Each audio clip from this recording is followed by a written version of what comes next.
Halo, kembali lagi di Ruang Ngobrol. Kali ini sama Nanas kita akan membahas Hige Hero. Kucukur janggut, kupungut anak SMA. Ya, musnya Mus Indonesia. Nah, di Indonesia ini udah terbit sampai 4 volume. 4 volume. Ini kalau di animenya udah nyusul animenya belum? Ngeceknya aku kayaknya 12 sih, udah tamat lama sih. Enggak, maksudnya 4 volume ini udah sampai animenya belum? Lebih ya? Oh lebih lah, 12 loh. 12 mesti lebih lah. Oke.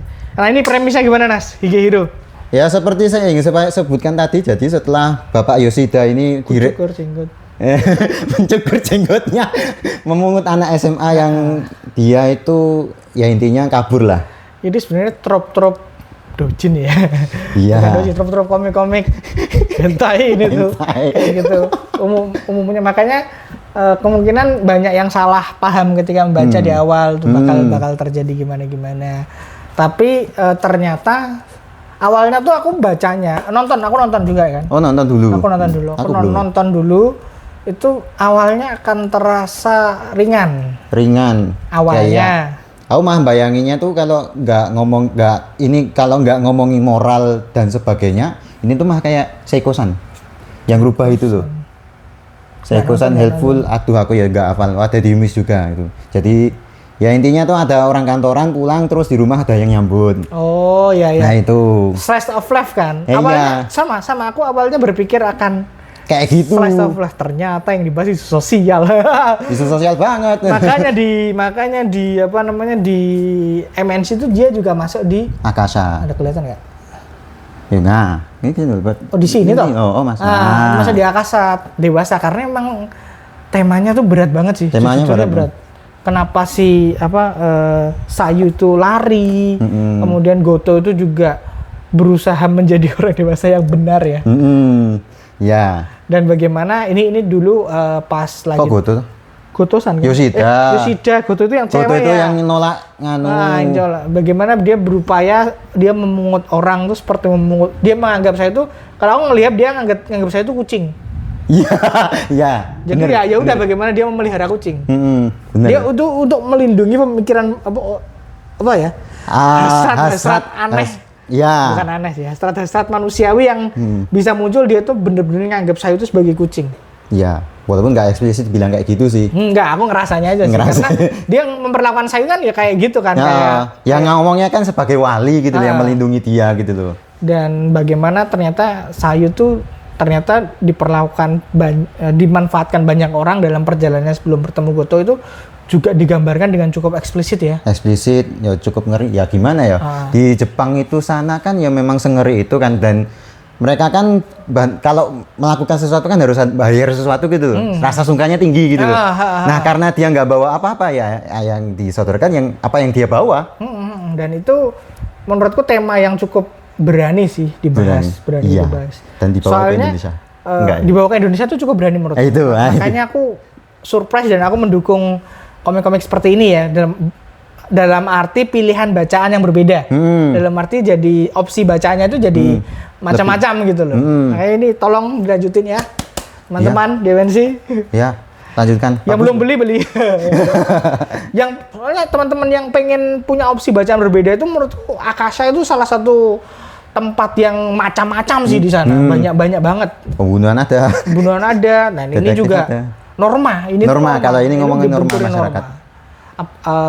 Aku itu sih yang paling kuat melekat di aku itu adalah bagaimana ini dia berbenturan terhadap norma. Jelas. Dan kalau di kita kan kumpul kebo. Ya. Dan kalau ngomongin agama kan jelas tidak boleh hal-hal seperti ini. Tapi ada layernya nih, kenapa kok harus begini? Dalam artian apa? Masa lalu Sayu dan lain sebagainya. Kenapa dia kenapa dia kabur dari rumah dan sebagainya. Bahwa dia juga dalam tanda kutip bukan anak baik-baik. Ya sebagai atas bayaran. Tapi kan emang namanya juga anak kecil ya. Anak kecil, ya mikirnya simpel-simpel aja. Masih bisa dalam tanda kutip dididik. Nah itu kan kemudian Yoshida memperlakukan dirinya sebagai pendidik itu, wali. Sebagai wali. Aku suka banget sih di situ. Sama sih bagian itu juga. Jadi dia tidak hanya menghadirkan slice of life biasa gitu loh. Jadi hal-hal yang realistis dalam komik ini tuh tetap dihadirkan gitu loh. Tetap dimasukkan kayak norma dan sebagainya gitu loh. Kan biasanya kan kalau slice of life itu kan terus ya udah hilang gitu loh normanya loh. Jadi lucu-lucuan aja. Lucu-lucuan aja gitu loh. Jadi fokusnya jadi di romance doang. Romance ya kalo mesti romance lah ini Tapi ini kan nggak bisa serta-merta langsung jadi romance. Ada norma yang mengikat. Apalagi ini Sayu kan di bawah umur. Di sana itu kan soal anak orang dewasa membawa anak kecil ke dalam rumahnya yang berbeda kelamin itu kan sebuah masalah besar kan di Jepang gitu loh. Makanya itu loh. Aku suka by the way. Itu loh. Apalagi Nas? Itu ya mungkin kalau ngomongin gambar bagus. Oh iya ding. Gambarnya bagus. Gambarnya bagus. Asli. Dan ini kan source-nya kan dari novel. Aku nggak merasa dia terlalu banyak kata-kata. Dia lebih simple gitu loh. Itu seneng banget gitu loh. Gambarnya bagus sih. Yoshida juga digambarin sebagai orang yang kompeten. Kompeten, walaupun polos. Walaupun polos. Bukan polos sih, lebih ke lurus sih. Lebih ke lurus, strike. Orang baik aja. Orang baik aja. Lalu kemudian selain saya itu ada cowok dan cewek lain yang masuk ke dalam hidup mereka, itu nambah dinamika ceritanya tidak klise. Iya. Tidak klise. Jadi dia ada peran lah yang di dalam ceritanya gitu loh. Dan mereka tuh berkontribusi terhadap perkembangan karakternya Sayu dan Yoshida sendiri.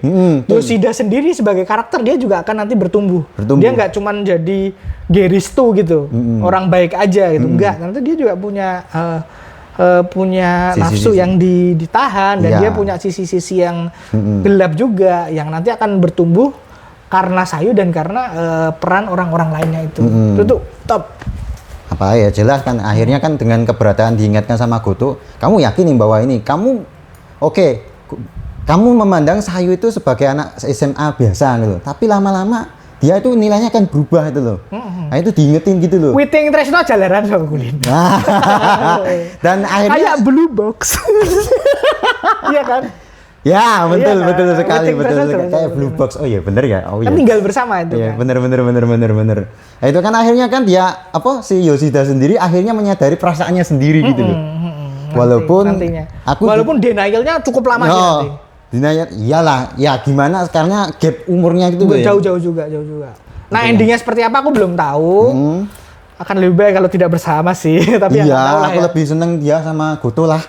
Goto sip. Aku adik kelasnya tuh. Oh ya. Bukan Mishima. Ya Mishima. Juniornya tuh aku suka sih. Ya aku memang seleranya emang sih. Kamu seleranya emang mbak-mbak gitu ya. Mbak-mbak gitu. Suka diinjak mbak-mbak ya.